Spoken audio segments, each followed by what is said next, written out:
এক সপ্তাহের মধ্যে দ্বিতীয়বার শক্তিশালী টাইফুনের কবলে চীন। অব্যাহত তাপপ্রবাহের মধ্যেই দাবানলে পড়ছে স্পেন, ফ্রান্স, পর্তুগাল ও গ্রিসের বনাঞ্চল। ইউরোপ থেকে দাবানলের ব্যাপ্তি ছড়িয়ে পড়েছে যুক্তরাষ্ট্রেও।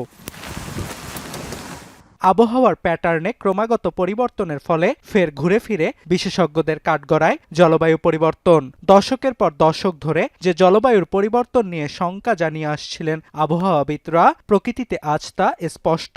এ কারণে গরম, বর্ষা কিংবা শীত কোনো ঋতুতেই প্রকৃতি তার আপন নিয়ম কিংবা ছন্দে নিজেকে মেলে ধরছে না।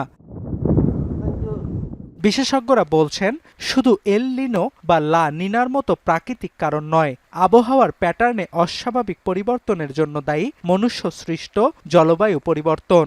পৃথিবী উষ্ণ হওয়ার সঙ্গে সঙ্গে বায়ুপ্রবাহের দুটি ধরন, রশ্মি তরঙ্গ ও জেট স্ট্রিমগুলো আরও তরঙ্গায়িত হয়ে ওঠে, যা আকস্মিক ও বৃহৎ পরিসরে তাপমাত্রার পরিবর্তনে ভূমিকা রাখে।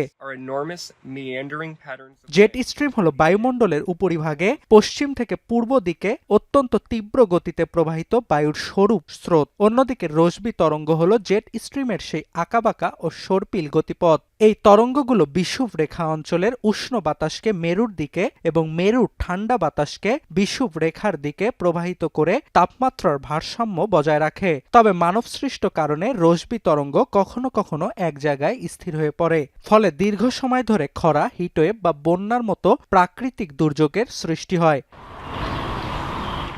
আবহাওয়াবিদদের শঙ্কা, এই পরিবর্তনগুলো সামনের দিনগুলোতে আবহাওয়ার প্যাটার্নকে আরও বেশি অস্বাভাবিক করে তুলবে এবং এর সবচেয়ে নেতিবাচক প্রভাব পড়বে উন্নয়নশীল দেশগুলোতে। কেননা এর প্রভাব মোকাবিলার জন্য প্রয়োজনীয় অবকাঠামো ও সম্পদের অভাব রয়েছে এসব দেশে। পাশাপাশি গরম ও ঠান্ডা অবস্থার মধ্যে আকস্মিক পরিবর্তন মানবদেহে চাপ সৃষ্টি করে। এতে বাড়ছে অসুস্থতা ও মৃত্যু ঝুঁকিও। অর্ণব প্রসাদ, এখন বিশ্ব।